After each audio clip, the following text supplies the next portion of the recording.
I've always known I wanted to be a dad. I wasn't sure when, but it was always something I knew, like, eventually, yeah, I want to have kids, start a family, all that. My wife Carrie and I struggled with infertility for almost 2 years, and then the doctors told us I was the problem. It was devastating to face the possibility that we could never have biological kids of our own, that we were forever missing out on some big adventure. Meet Nelson. When Carrie and I started sponsoring him 2 years ago, we knew almost nothing about him. 7 years old. Likes soccer. We put his picture on our fridge. I signed up to go to Nicaragua on a Go Trip because I wanted to meet the Compassion kid that we sponsor. That was it. That's what I thought I was getting out of the deal. I didn't know my world was about to explode. There's this tendency in our culture to only want to do things if we can brag about them. We're constantly connected to what our friends are uploading.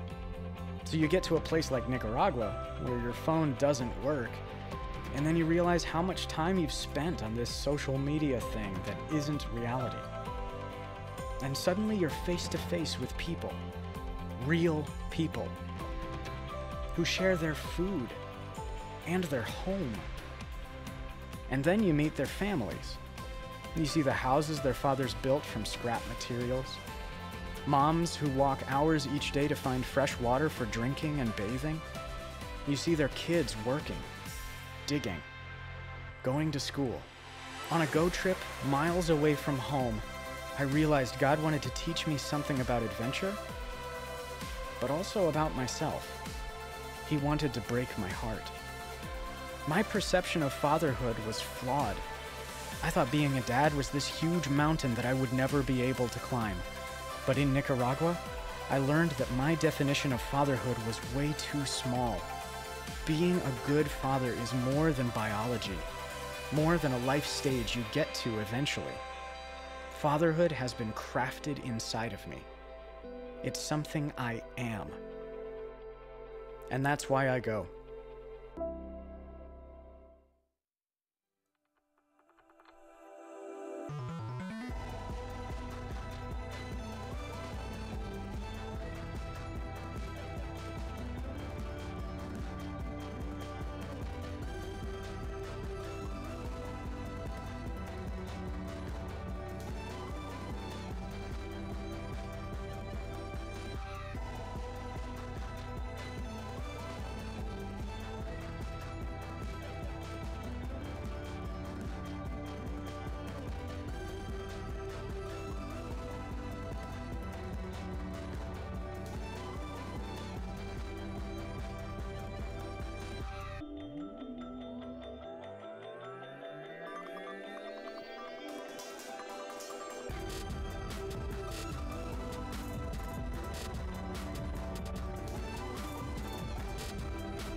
So it might be a quarter life crisis. I need my family to come and help me fight this at all.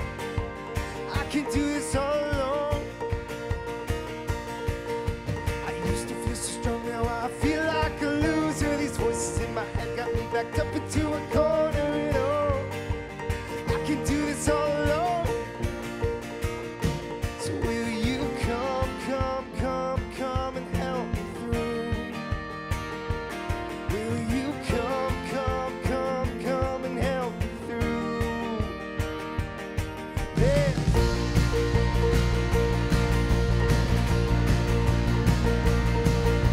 I used to feel so strong, now I feel like a loser. Sometimes I just think that I could use the freedom at all.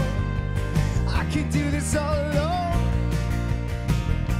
So will you come and help me through?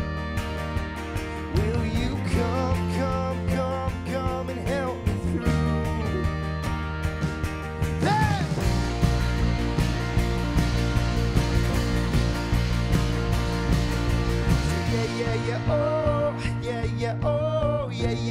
Oh, I need a pep talk, oh, yeah, yeah, yeah, oh, I need a pep talk, yeah, yeah, yeah, oh, yeah, yeah, oh, yeah, yeah, yeah, oh, I need a pep talk, yeah, yeah, yeah, oh, yeah, yeah, oh, yeah, yeah, yeah, oh, so would you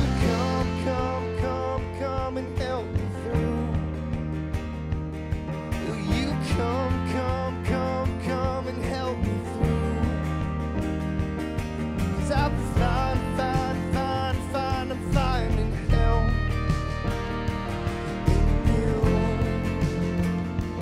in you, in you, in you. Yeah! See, yeah, yeah, yeah, oh, yeah, yeah, oh, yeah, yeah, yeah, oh, I need a pep talk, yeah, yeah, yeah, oh, yeah, yeah, oh, yeah, yeah, yeah, oh, I need a pep talk now.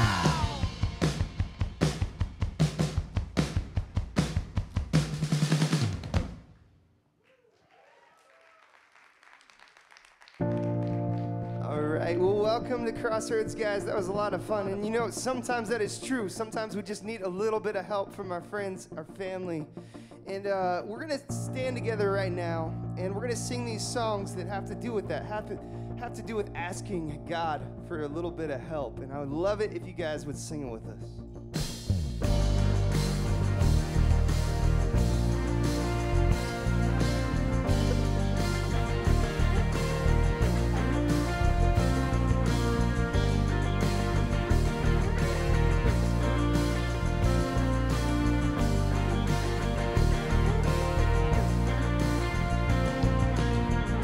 He's won the battle for the saints. Rejoice because all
continue to lift our voices up. Let's sing Before I Call. Sing this out with me. Before I call, before I ever cry, you answer me from where the thunder hides. I can't outrun this heart I'm tethered to. With every step, I collide with you. Like a tidal wave, crashing over me, rushing in to meet me here. Your love is fierce, like a hurricane that I can't escape, tearing through the atmosphere. Your love is fierce, you cannot fail. The only thing I found is through it all, you never let me down. Don't hold back, relentless in pursuit. Every turn I come face to face with you. Oh, like a tidal wave, crashing over me, rushing in to meet me here.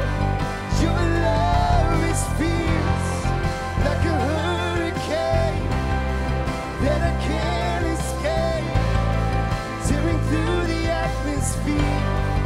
Your love is fierce. Your love is fierce. Sing it, chase me down. You chase me down. You seek me out. How could I be lost when you have called me found? You chase me down, you seek me out. How could I be lost when you have called me found? Chase me down, you seek me out.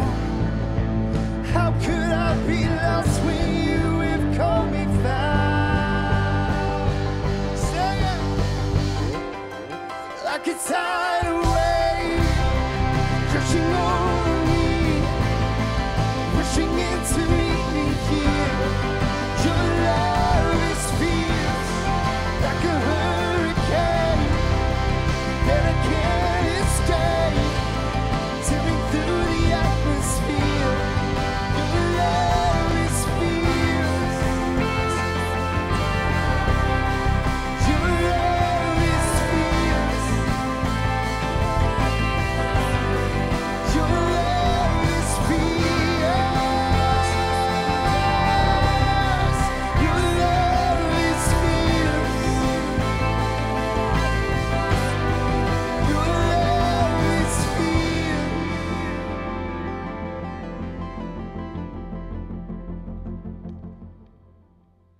And what can wash away my sin?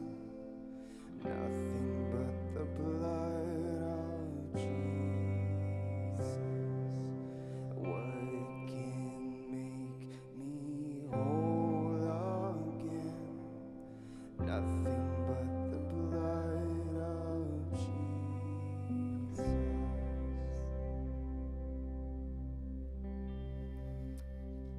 You know, I can remember growing up and sitting in church, and this time of service would come around where we'd all take communion together. You got one of these when you came in. We'll have a chance in a moment to take communion together. You know, the words that stood out to me during that time, there were words like death, blood, sin. And in my mind, I can remember thinking, boy, everyone seems just heavy. Everyone seems sad. This is supposed to be joyful. God is supposed to bring joy into our lives, and yet nobody seems like they want to be here. But we'd take communion, and I can tell you, the thing I would be thinking about during that time, as younger version of me, was, God, I'm so sorry. Please forgive me. I want to turn away. I hope you forgive me. There's so much that I'm ashamed of, and I know that you're ashamed of. I hope you can forgive me. And I would focus on that. I got to be honest, the best part of communion growing up for me was getting to have a free sip of alcohol. That was the best part of communion. I don't know if anyone else can relate, but and maybe if I was lucky, sneaking back around for round 2. That was the best part. But as I've grown, I've realized that heaviness, that weight, the whole act of communion and remembering what Jesus did is so that we can live in freedom. It's so that we can live in the forgiveness already given to us. Jesus paid the ultimate price by giving his life, which, yes, was bloody. It was not a pretty sight. God had to give his only son for you and for me to forgive us. And so as we take communion, we can remember that sacrifice, but we can focus on the new life that is offered for us. We're going to take communion, and here's the deal. If you don't believe that, if you're saying, I don't know what I think about God or Jesus or all that, that's okay. Don't feel like you have to take this out of obligation. I would encourage you, just have integrity and consider it during this time. But if you've said yes to Jesus, or if you want to say yes to Jesus, and this can be communion for you. If this is your first time, this is your first Holy Communion. Let's go ahead and open up that top layer, revealing the bread.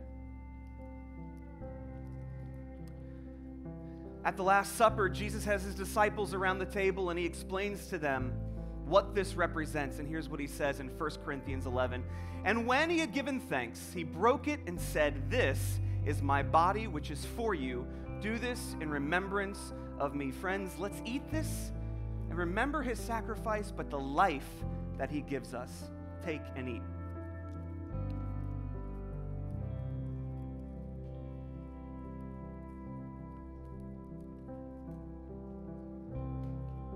You can peel back that next layer.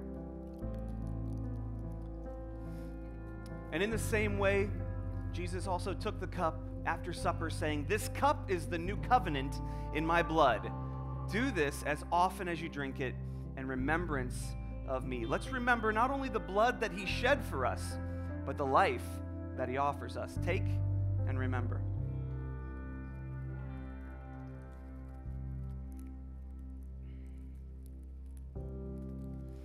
We're going to stay in this moment for just a minute more. It kind of feels like time is suspended, doesn't it? And what I want us to do, again, this is something growing up I would see being done over and over again. It's call and response. And if I'm honest, I looked to my left and I looked to my right, and I just saw a bunch of mopey Melvins having no joy and just sort of going through the motions. You know, when God speaks to us, we can talk back. And where else in life do we have an opportunity to unite our voices as one than in moments like this? So what's going to happen? Brad, our music director, is going to say a question to us, and we're going to respond in unity together, saying, "Nothing but the blood of Jesus." And let's do so not with weight, not with heaviness, but with the joy that he offers us. Let's sing this together. What can wash away my sin? Nothing but the blood of Jesus. What can make me whole again? Nothing but the blood of Jesus.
wrestles with the hearts of men.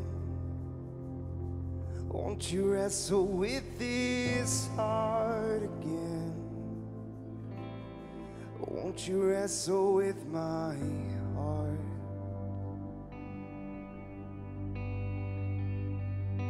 You are the God who led us to the promised land. You led us through the sea on land. Won't you lead us there again?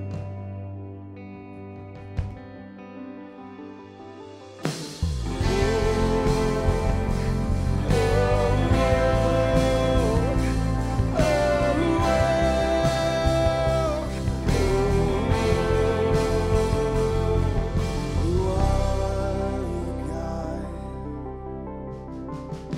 who whispers from within the wind, clear and strong the words you send. Won't you speak to us again?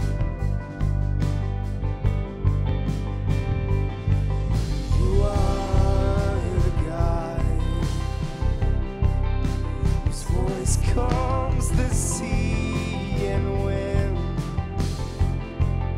while thunderclap storms rage within. Won't you bring your peace again?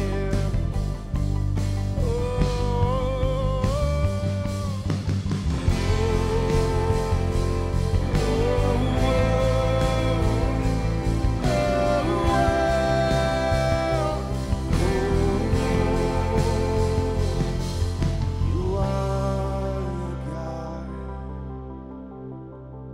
You're with us in the lion's den. You save our souls when fear creeps in.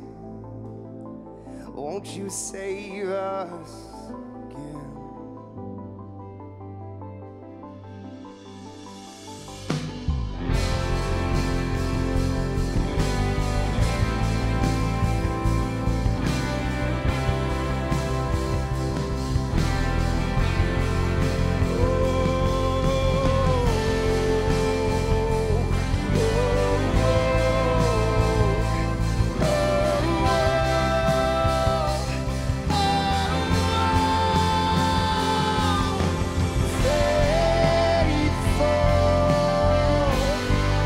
You've always been faithful.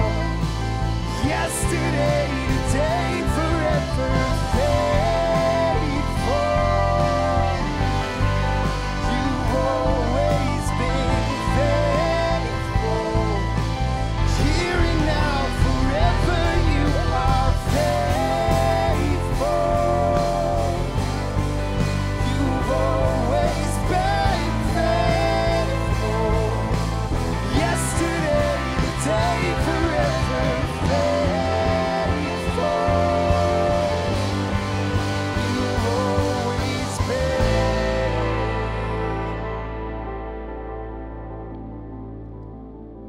You are God. You wrestle with the hearts of men. Won't you wrestle with these hearts again?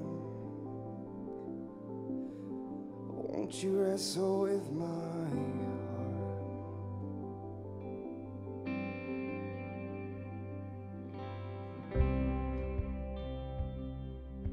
Well, God, I thank you for this morning. I thank you that we get to start our days off this way together.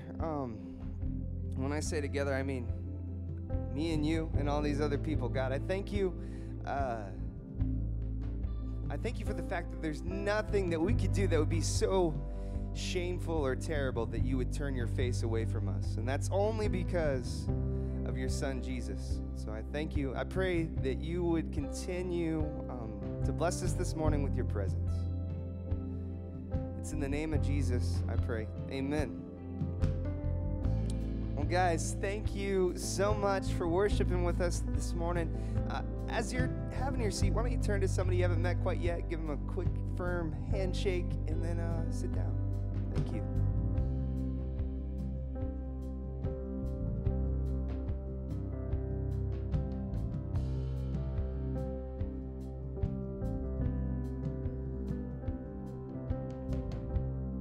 Well, hey guys, we are just a week away or so for the Super Bowl of preaching, and here's what Channel 12 had to say about it.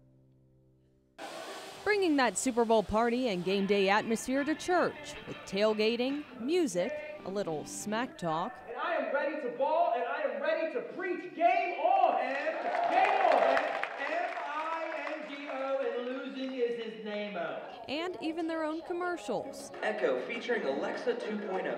Incredibly lifelike. Catch me outside, how about that? So Chuck and I have been going toe-to-toe for many years right now. Yes, and it's really a lot of fun. I think you get a heart for Crossroads. We don't take ourselves too seriously. We're up for having fun. It's creative, and it's also a challenge today. I think what people are going to hear when they come is going to push them a little bit spiritually. Messages touching on division in today's society. That's Jesus-style football. We do not move away from people who are different from us. We move toward people who are different from us.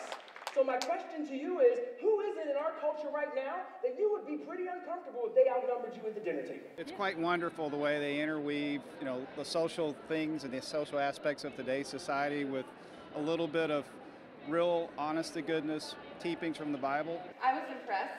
So 10 points for that, 10 points for accurate use of the Bible. And talking about what the sport can teach us. Delayed gratification. Delayed gratification is when you do something now, knowing you're not going to get anything positive until much later. And this is the way football works. Another year of friendly competition combining football and faith made getting up for church on Super Bowl Sunday something to cheer about. Brian and Chuck are great, entertaining, great music. I'm kicking myself why I didn't, tell more people about this, because I've never been here before for Super Bowl Sunday. This is incredible. In Oakley, Megan Moore, Local 12 News. Who is ready for some Super Bowl? Yes! 1 week away. It's going to be epic. Hey, if we haven't met before, my name is Matt. I'm the community pastor here, and I am so excited. I hope you are as well for the 17th annual Super Bowl of Preaching. It's going to be amazing. And the thing I always hear at the Super Bowl and the weeks after it is, shoot, I would have invited so-and-so had I known how good it was going to be. Well, here's your chance. Think of so-and-so and invite them. They have time to come. They can bring their friends. I encourage you to invite everyone you know, your friends, your family, your neighbor, your dentist. Well, hopefully not while he's working on your mouth. But bring everyone you know, because this thing is going to be nuts. And I'm excited to say that even though this weekend I'm playing the role of pastor at Westside, next weekend I'm playing the role of referee of the Super Bowl. I've been preparing, getting in the right mental space, zen to, sorry for the crotch shot, take that down, take it down. Been doing everything I can to know nothing about sports on the day, trying to go in with an open mind to the game. So it's going to be a blast. And hey, if you haven't been here before, Westside goes big or goes home for Super Bowl. We have tailgating outside, cooking up food, drinks. We have battling drum lines. Oak Hills and Three Rivers will be going head to head. All kinds of things, games, prizes, and of course, epic commercials as always. And here's the deal. We are up by 300 kids from this time last year. We have tons of new kids coming into our experience. Kids Club is up 33% from the weekend before Christmas just last year. Amazing, but we need help. We would love to have you be on the team that helps make the biggest party of all year happen, and that's the Kids Club team. You got one of those serve cards when you sat down. This is important because we need you.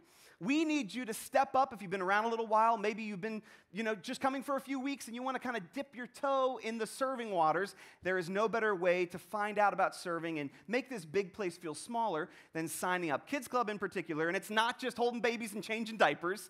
It is laying a biblical foundation for our kids in a language they can understand. It's fun. There's dancing. There's music. We partner you with an experienced volunteer. And most importantly, there's a need. there is a need. The last thing we want to do is turn kids and families away on Super Bowl weekend and beyond because of the growth we've experienced. We need 70 volunteers in Kids Club still. And this is our big final weekend to push it. Last week we had Snowmageddon Part 2, and so I think there were more people on stage than there were in the audience. So this is important because if you're thinking, somebody else is going to do it, I got news for you.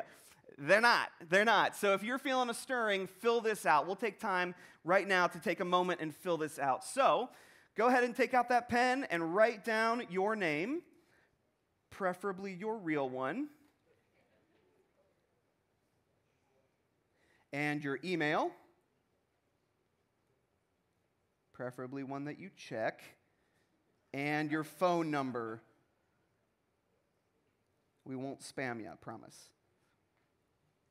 And then there's also first impressions, holding doors, parking cars, brewing coffee. That one always usually gets filled up first, so I'm really encouraging you to sign up for Kids Club. We still need 70 people to make sure that we don't turn kids away next weekend. When the offering bag comes down your aisle, you can drop that in hamburger style. Drop your pen in there as well, and we'll make sure we reach back out. I see a big list of those names. Would love to see your name on there as well. And hey, if you have questions about anything going on around here, things like our camps that we do for men, women, students, middle school or high school, we have experts out in the atrium wearing orange. It's sort of like our Genius Bar, if you will. They have a menu, a laminated menu of options of what could be a good next step. They'll ask you questions, you can ask them questions. So if you'd love to find out where your fit is, what your role is on our team, you can also talk to one of our experts out there. Well, right now we have a chance to be generous, where those of us who call this place home, who are on the team, pull our resources together to fuel all the things that go on around here that we feel God calling us to. If you're new, let that bag pass you by. We're glad you're here checking this place out. And while we do that, every year we make our own Super Bowl commercials, like they do for the real Super Bowl. We show them here, and we went back in the archives and we dug up one of our favorites. So please say hello to the slightly used F-150 West Side Edition. Okay, tough guy, you drive a truck because you work hard for a living, but only Ford makes a truck that lets you play hard too. And there's only one way to play on the West Side: cornhole. Introducing the new Ford F-150 West Side Edition. This baby's got capacity, so you can haul a different cornhole set for every occasion. Tailgating the elder game? 4 purple and white sets should do the trick. Want to throw in a molar set just to burn before the game? We got room for that. There's a cornhole-shaped hole in the heart of every West Sider, and only the F-150 can fill it. And newsflash, the Ford F-150 was named Best Off-Road Performer in its class.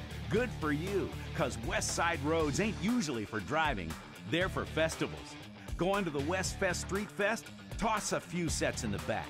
St. Simon Festival? Room for that too. St. Dominic Festival? No problem. St. William Festival? Done. St. Lawrence, St. Teresa, St. Catherine, St. Martin, St. Jude, St. Ignatius, and St. Antonidas? We got you covered. Still got room to pay tribute to old St. Pete Rose? You bet. Because in the best side, Rose is the red and collars are blue.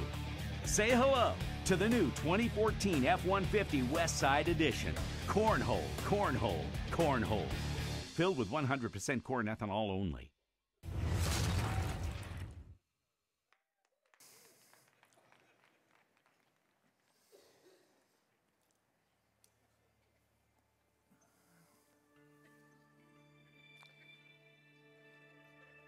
War determines not who is right, but who is left. He who throws dirt will lose ground. He who lives in a glass house must change in the basement.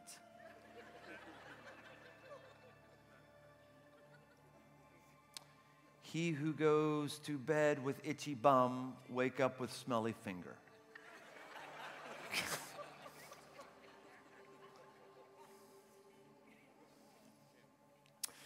Yes, we're going to talk about the mind today.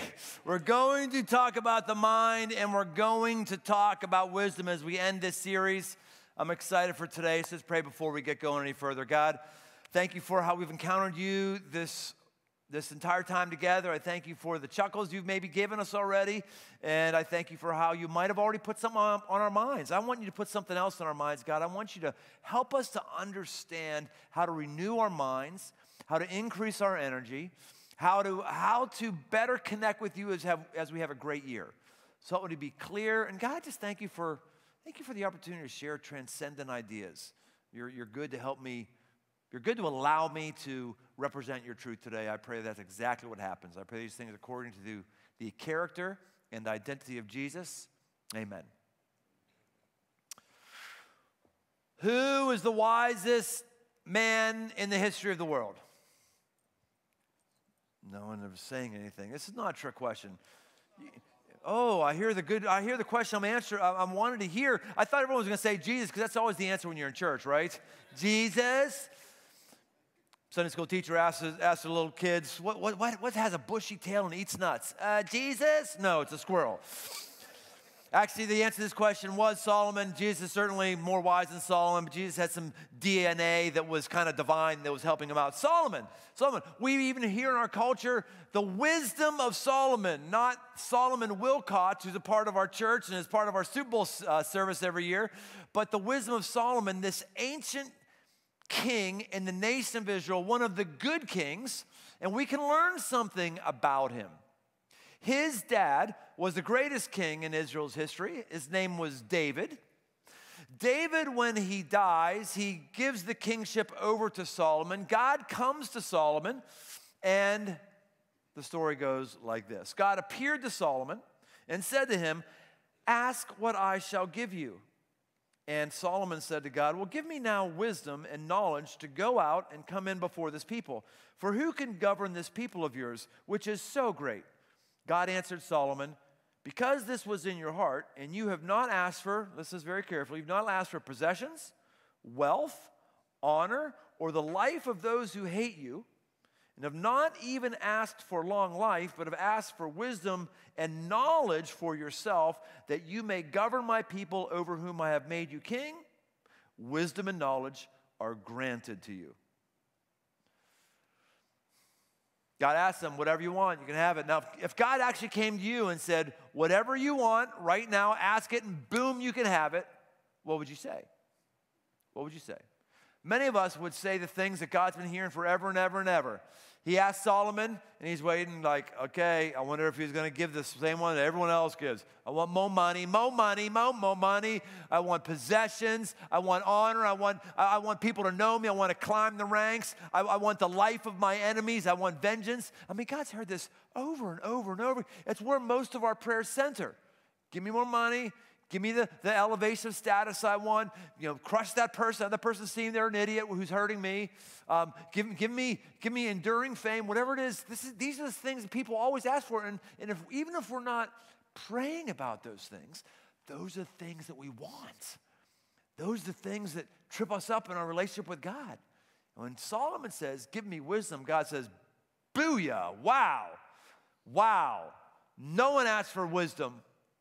Because you've asked for wisdom, Solomon gets all the rest of these things. Some of these things he gets because God uniquely blessed him. Some of the things he gets because when you have wisdom, you have the capacity for new things like you could never imagine before. What is wisdom? I'm defining wisdom. Wisdom is seeing the patterns and taking action. That's what it is. Seeing the patterns and taking action. When you've seen something happen over and over again, you go, oh, okay, it's going to happen that way again. That's wisdom. This is why older people tend to be much more wise. At least this is their reputation. It's because they've seen a lot more things. They've seen a lot of patterns, and then they take action. This is what wisdom is, seeing and taking action. Now, it's really important to understand that this is a way for you and I to renew our mind. It's a way for you and I, the big word for today really is energy. It's a way for you and I to conserve energy. When you see the pattern, you don't have to stress and think about so much about what you should do. Instead, you can just do it. Our mind is a huge machine of taking energy. I don't know exactly what energy is. I haven't seen any scientific analysis of exactly what energy is. I don't know if they're going to find something in DNA that's going to tell us that some of us are predisposed to have high energy and some predisposed to have low energy. I don't understand it. Don't we all recognize that some people just have more energy than others, right? We've seen that.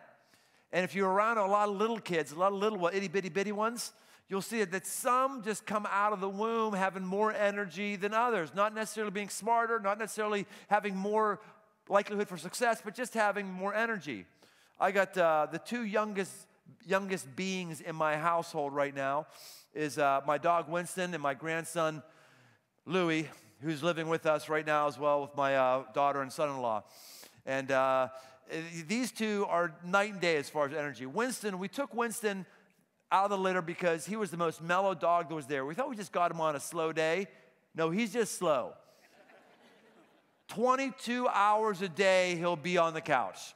I kid you not, 22 hours a day. That's a good day. It's a normal day. He'll get off if you want him to get up, but he's just soon to sit there. You got no other energy other than that. Now, our grandson, he's like, if he's sitting there to get his food, he's like this.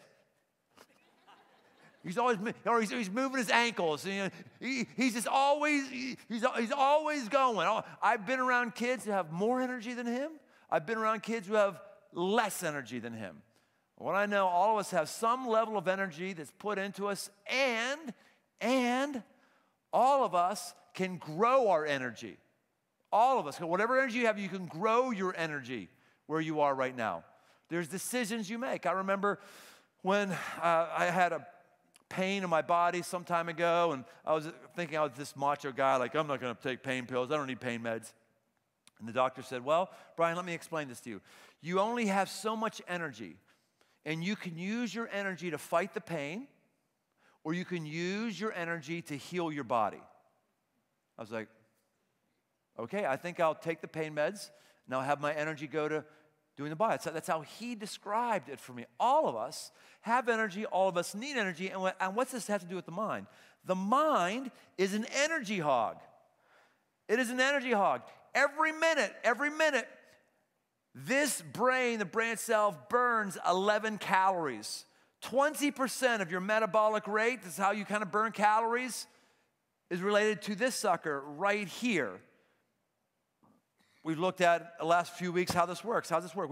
We've got all these chemicals, these neurochemicals that are moving and coursing through our brain, right? They got their neural pathways. We got these synaptic connections with these little micro electric shocks that kind of barely buzz each other, and it helps the chemicals keep going. And as we live our life and as we do certain things, these chemicals keep going and going and going. And here's the thing. Our brain is wired to save calories. You're made to consume calories. That's right. If you weigh more than you wish you did, hey, blame it on biology. Blame it on anthropology, because you and I wake up every day saying, I have got to consume calories. I've got to have them, I got to have them, I got to have. Biologically, we see that, because our body wants it for energy, because that's the thing that's stoking the fire. That's the thing that's the fire in the belly that gives us energy. And so we're made to consume calories and take calories and eat, and our brain is made to conserve calories. One of the ways the brain conserves calories for our whole body is to have us keep doing the same thing over and over and over again. Why is that? Because if you're doing the same thing over and over and over again, which is what? It is a pattern. If you're doing the same thing over and over and over again, you're not making any choices. You're not burning any calories. You're having the same neural pathways go again and again. If I had a drill up here and I was to go through this piece of wood, I was to drill an 1/8-inch hole, and then I was to take my drill bit and just go just a hair to the right, and I would start drilling. Where would that drill bit want to go? Into the pilot hole. It would want to go into that hole. If I had a block of ice here and I had a molten lead ball bearing, just red hot, virtually almost dripping, and I dropped it on that block of ice, and it melted all the way through, and then I dropped another one. I dropped it there. The second time through, it would go easier and easier, and the hole would get wider and wider, and this is the way our brain works. Our brain works this way. As our chemicals, as we start to get values, opinions, beliefs, our chemicals start going a certain way. And it's like, that's where the drill hole is. We just want to keep going that way. And every time that the juices go through, it makes it easier and easier for those chemicals. And our brain wants us to conserve calories. The moment we start to think differently, we start to burn more calories. We start to lose energy. It's true. Those of us who went to school and are in school right now, when do you get more hungry? After a physical workout or after a mental workout? Mental. Like when I used to study, like I could never stop. I was hungry all the time. I go have football practice, and I want to drink something, but not eat. But man, you start like putting mind work, I just get really hungry. It's because our brain is consuming crazy amounts of energy. Now, when we understand that our brain is wired to preserve energy, and when we understand the patterns and taking action on those patterns are the way to be wise. I mean, when you see something happens again and again, you go, I know it's going to turn out that way, so I'm going to make sure I do that. You just become wise. When you see, like, over and over again, man, I just don't have a budget, and I never know where my money is going. Okay, that's a pattern. But if we only just see the pattern and we don't take action, then we never get the benefit and blessing of actually having money at the end of the month. Patterns, we've all seen patterns in different ways. Wisdom is when you see the pattern, you know it, and you actually take action. So for us to have energy, we have to have wisdom because we can't afford every decision we make. Oh, what's the right thing? I can't think. Too much energy, too much energy. We need to know this is the right thing. We need to develop wisdom. So I want to give us 4 examples today. There's dozens of examples, but 4 examples of wisdom and how this will increase your energy. And I'm going to quote from Solomon because he's written a couple books in the Bible, and they're known as wisdom literature. And we're going to see how he saw patterns and actually put them into practice. The first pattern I want to talk about is I want to talk about grasping of time versus squandering life. Grasping time versus squandering. You know, time is like this. Actually, there's a word in the Bible for time. One of those words is chronos. Chronos. It's the word we get for chronological. Chronological. Chronological time in the scriptures, and what we know is this. Seconds turn into minutes, turn into hours, turn into days, weeks, months, years, decades, lifetime. And it just keeps marching on. There's a tick, tick, tick, go, go, go.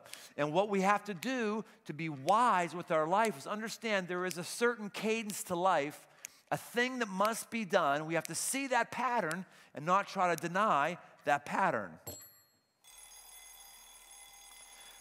Book of Psalms, chapter 90, verse 12, written by Solomon's dad, David, says this, so teach us to number our days that we may get a heart of wisdom. Number our days, we may get a heart of wisdom.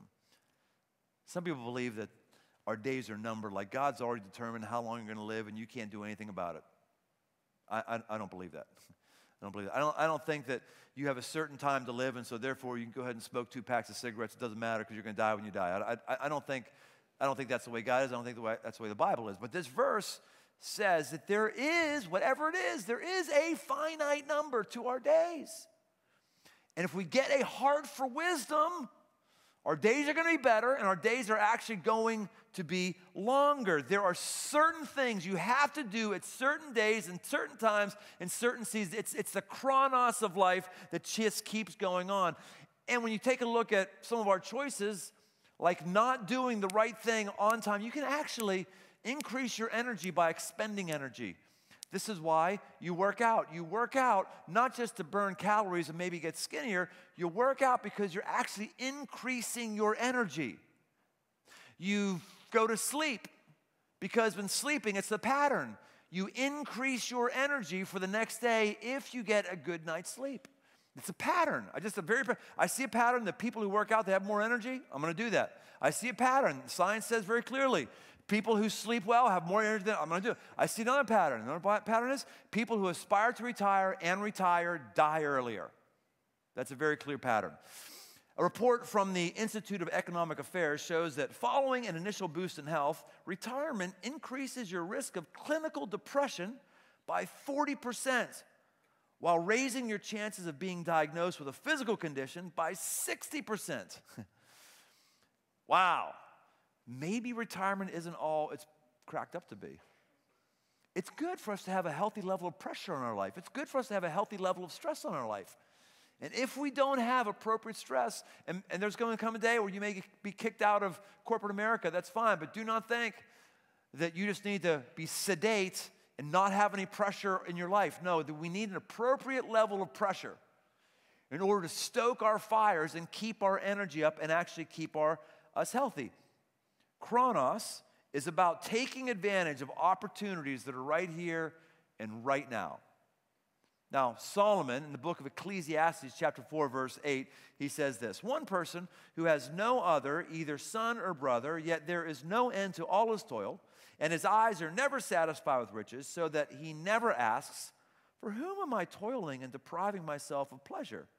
This also is vanity and an unhappy business.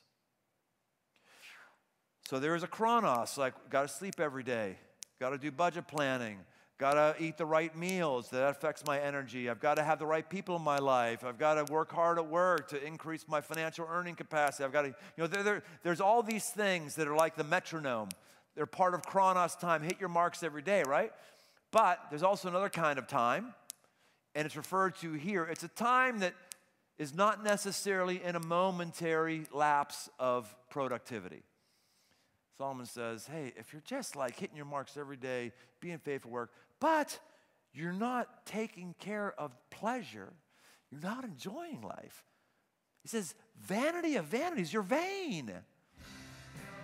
So vain. You probably think the song is about you. You're so vain. I bet you think the song is about you. Yes, come on, let's hear it up for all the old white people. Yeah. Carly Simon. Man, you know anything about that song? That song is how we think about you're so vain, you're so vain. And we think of it as somebody who's just into themselves and they strut around. That song was a compilation of 3 men who were in her life. One of them was Warren Beatty, just looking for attention. A lot of things can be said about me, but that kind of looking for attention in terms of how you dress, I don't think that kind of vanity is me.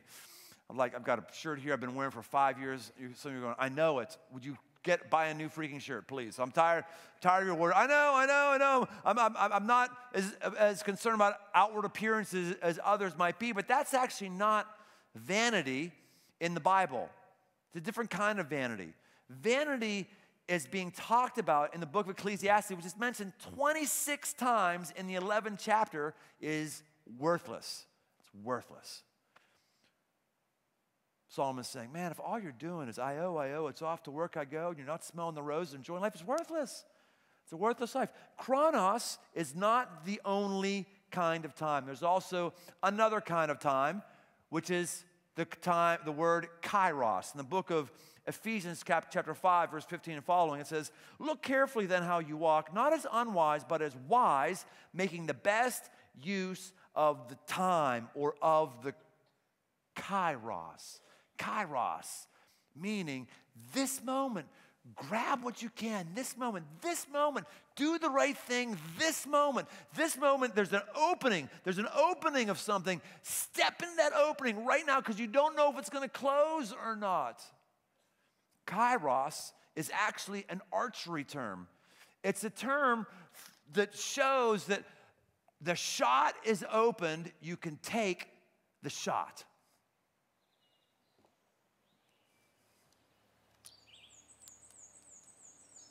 Developed in the Middle Ages to train military archers using longbows, Bersault requires an archer to shoot well in various situations, made difficult with changing wind and lighting conditions. An archer strolling on the path encircling a traditional Bersault garden will suddenly come upon a narrow open corridor cut between rows of trees or well-manicured shrubs set in flower beds. Rows of timber or masonry wall panels varying in height and interlaced among the greenery on either side, usually shield this corridor from other areas of the garden. By regulation, the open space between the panel blinds is only 5.5 feet across. Down this open range, the archer will spy a round black and white target, known as a butt, placed at the far end of the corridor, a little over 50 yards away, and paired with a similar butt at his feet. In modern Berceau competition, to score a maximum number of points, the archer must shoot a single arrow down this leafy gauntlet and center it in a zone less than 2 inches wide on the opposite butt.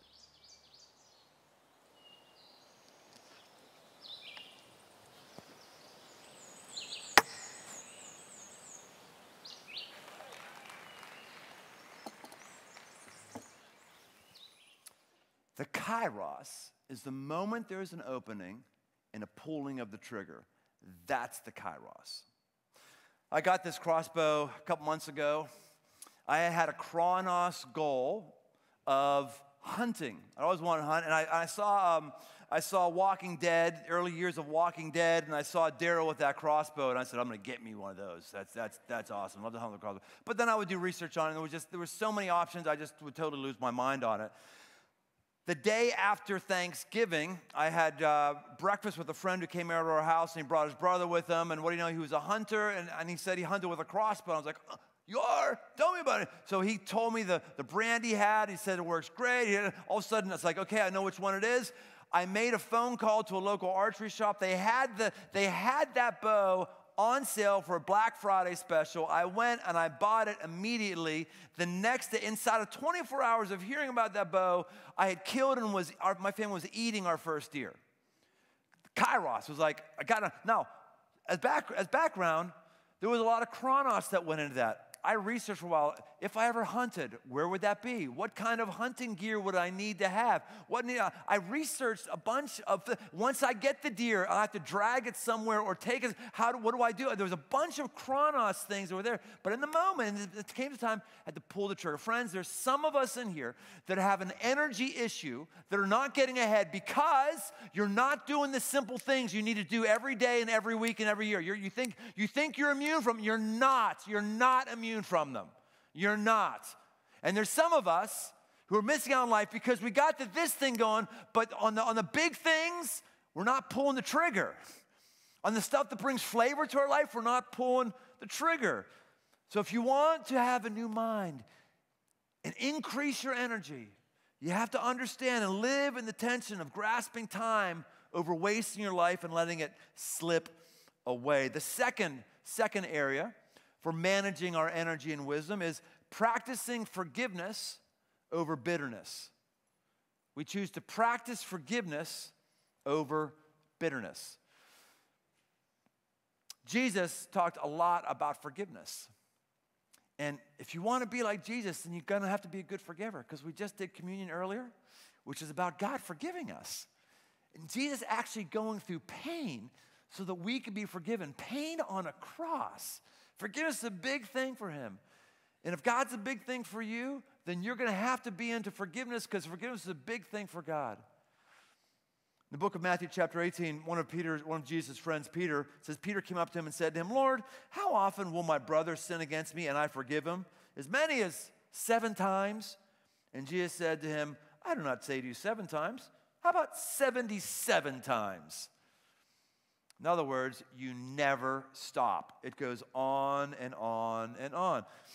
I've had people come to me and apologize to me. I've never had someone come and do it twice, 3 times, or even 7 times, let alone 77 times. The way we forgive isn't by waiting for someone to prostrate themselves and say the magic words. It's by having an attitude that says, I'm going to release it. This is the word here in the original language, ephemi, release. See, our brain, our chemicals, like they get in ruts. And our chemicals, if we keep thinking about the person who wronged us, the parent who said the wrong words to us, the person who took all the glory from us on the team, the girl who dumped us, the guy who dishonored, if we keep thinking about those, then guess what? Our energy goes to creating those ruts in our mind, not forgiving that person. And that bitterness, that memory, that angst that we have, that's energy that's being taken from some productive thing. You never get ahead by being bitter. You never get ahead by remembering and being angry about the past. Never. You never, ever, ever build a life of value because you remember what happened to you. No, you don't. Never. The movies might like tell you that you can. No, you cannot. But when you forgive, you free up energy. You free up capacity that can create and can push things further. It's going to be difficult to do because you're going to have to get out of the rut of your thinking. But you have to do it. You have to jump into a different place of forgiveness if you want your energy to go into creating a new mind and a new life. The third area that I want to talk about is that we have to exercise discernment over being stiff-necked. Exercise discernment over being stiff-necked. Life is complicated, isn't it? Who agrees life is complicated? Come on, there we go. It's complicated. It just is. It's complicated. We like to think it's simple. It's not. Life's not easy, and it's rough. And there are a conundrum of choices that are before us. In the Bible, people who are seen as being able to wade through complexity and make the right choice, wade through complexity and see the pattern, make the right choice, are seen as discerning, able to discern the pattern. And those who aren't up for the energy that's needed to discern, because it takes energy to discern, are known as fools, scoffers, or being stiff-necked. Who has a stiff neck? Someone who's not going to move their neck. That's who. Our brain wants to conserve calories, so our brain is always going to fight different data that makes us change our mind, because changing our mind, this is just physiological reality, changing our mind is getting chemicals to go in a different direction through a different part of our brain, and that's going to take more calories, and our brain doesn't want to do it. So you have to take control of your brain and say, sorry, brain, no, you're going to work on this. You're going to change. I am going to tell you to change. And the spirit that is in me and above me and around me is going to facilitate this change. This must happen.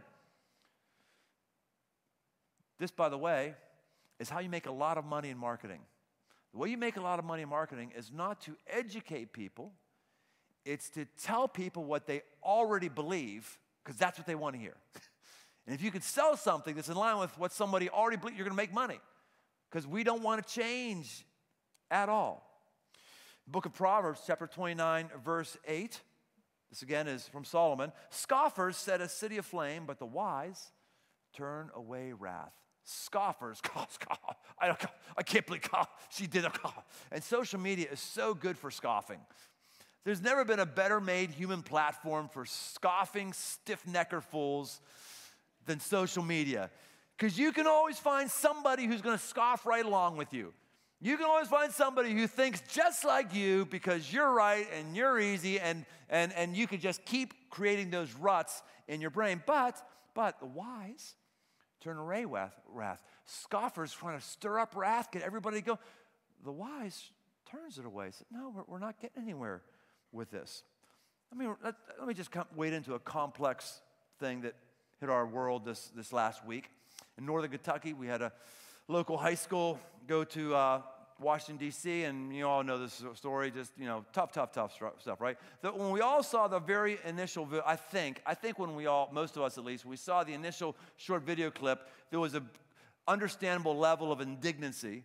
And then, if you happen to, like I did, watch all the long videos, like all of them long, that started long before, the incident that got the play, all of a sudden it's not that obvious what happened there any longer. It's a lot more complicated. Our very own Chuck Mingo wrote an op-ed about that, and I love what Chuck says. Chuck said, in our world of viral snippets, we have lost our ability to listen before jumping to assumptions and filling in the story ourselves. We like to stay in our echo chambers, surrounded by people and sources that tell us what we want to hear. But when we listen to people's stories with empathy, it changes who we are, and by extension becomes a revolutionary act that brings connection in the place of fear, hatred, and division. An echo chamber is a pattern of thought. It's our neural patterns that just want to be affirmed that the chemicals are flowing in the right direction. And our body wants to conserve energy. Our body doesn't want to burn energy. It wants to conserve energy. So let's talk about some complex things. Let's be discerning. Just some things for you to think about. For all of those who are white like me, I don't know if you noticed it, I am white. Yeah, I'm very white. White is awesome. It is. If I was black, I would probably say black is awesome. I've never been black, but I am white, so I like being white. So if you are white, you have to understand, discerning. If you wear a hat or a shirt that says, "Make America Great Again," you have to be discerning and wise to know that you're going to stir up some things around you that you might not want to happen. You're going to be seen in a certain way that may or may not reflect you. Hear me. I'm not saying that you shouldn't have voted the way you did. I'm not saying that your president is an utter loser. I'm not saying that. I'm just saying if you make the choice to have that phrase, people who aren't white will look at you in a certain way that is going to cause tension in your life, and you will cut your influence in half. And so why you would want to do that, I don't know. It's not a wise thing to wear those words. They don't mean to others what you may think they mean. I'd also say, if you are not white, if you're a person of color, it's not as simple as looking at somebody who happens to wear that and saying that person's a racist. There's a lot of reasons why people voted for Donald Trump that, believe it or not, have nothing to do with race. The scoffers would say, no, that's not possible. It actually is very possible. And there's a whole bunch of reasons. And you're going to have to exercise your brain and go, do I want to judge that person based on some words on their clothing? Or might I want to have some empathy and go, I wonder why that's there. All I'm saying here is there's a level of discernment when we get into these matters. There's a level of complexity. And if you don't want to engage in that kind of difficult, complex discernment, you are a simpleton who doesn't want to expend the energy. You don't like me anymore, do you? That's all right. That's right. I'm just trying to give you examples of something that's as relevant as possibly could be. You and I, if you want your life to get ahead, you're going to have to turn on your brain and burn calories when other people don't want to burn calories. And you're going to have to learn at the same time how to shut off your brain, because you don't have to burn calories, because wisdom is just wisdom. It's always better to forgive than be bitter, and just kind of go that way. You're going to have to learn and do a different way that other people do. Four. Seeing hope over doom. This is the last one I'm talking about. Seeing hope over doom. Scoffers will always see reasons why things are going to fail. Why it's awful. It's bad. I can't believe it. So scoffers will always see that. Always see that. But people have a new mind. People who are increasing their energy are going to have hope. In Proverbs chapter 10:28, again, written by Solomon. The hope of the righteous brings joy, but the expectation of the wicked will perish. The wicked just expect things to go bad. The wicked, I expect just what I expected. Oh, I could have called that one. Oh, I could have called that. Yeah. The wicked just expect things to go downhill. The first generation. I'm young. I heard my kids say, "Oh, we're the first generation that's not going to out-earn their parents." Who says that? Who says that? Where are you getting this expectation? My loser young generation thought that too. People keep telling us that. What is that? How about a hope? How about a desire for something bigger and beyond? When God is moving in your life, you're not doom and gloom. Yes, you do recognize there's pain's going to come. We talked about the very first week. Jesus promised us pain will come. We're not denying the pain will come.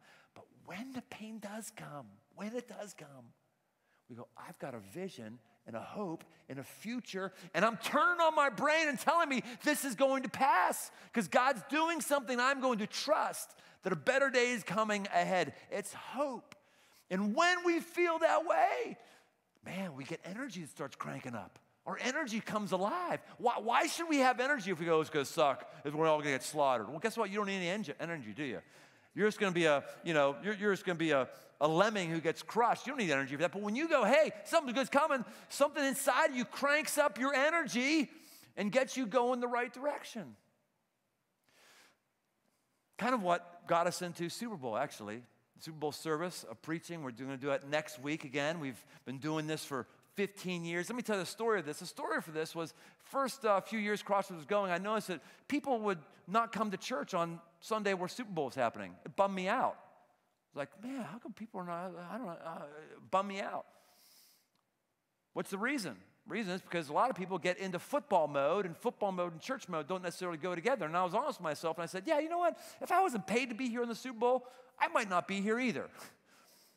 I might actually go to my Super Bowl party. I might do that instead, or just get myself ready. And so Hope said, wait a minute, it doesn't have to be this. Why don't we do something that's football-oriented on the Super Bowl of preaching weekend, the most consolidating and peaceful holiday in all of America, one that we all like and we can all get on board with, right? And so we started building it. We started doing little things year after year, after year after year, and that's how the Super Bowl preaching came to be, the highest attended weekend service of the year for us, other than Easter. Easter's and Super Bowl competes with each other really well. That's unheard of. It's unheard of. When other of my peers just go, I expect that people aren't going to show up today. It's going to take a hit. Man, you put some energy into that, and it just kind of goes on and increases. Friends, this is what I want you to build your energy. You and I need to build our calorie intake. We need to be consuming the things that God wants us to consume. We need to see the patterns and take the right path and act on it. And what do you know? Life will start working, and you'll have a great 2019. And by the way, next weekend's going to be great. Bring your friends. I can't wait for friends I've invited. And we'd love to have you use your energy to help us reach and bless our friends by volunteering somebody. It's a weekend of hope, and we got some new stuff happening next week. I'm really excited about it. But let me pray for you right now before we leave. God, you are the God of all wisdom. You've created every pattern. You don't just see every pattern. You created every pattern. And I pray that we would have the hope for the future that you want for us. And Jesus, I thank you for your forgiveness. God, I thank you for giving us the gift of time. And God, of the four things I said, I know that all of us probably have one of these things that just tagged us.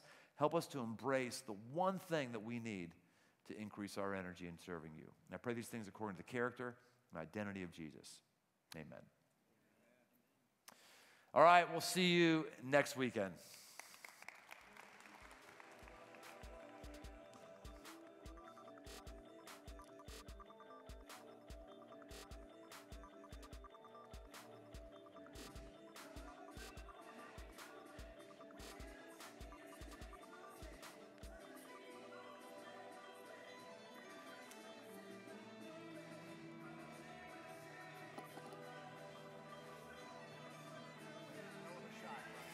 I couldn't even see it. Where'd it go?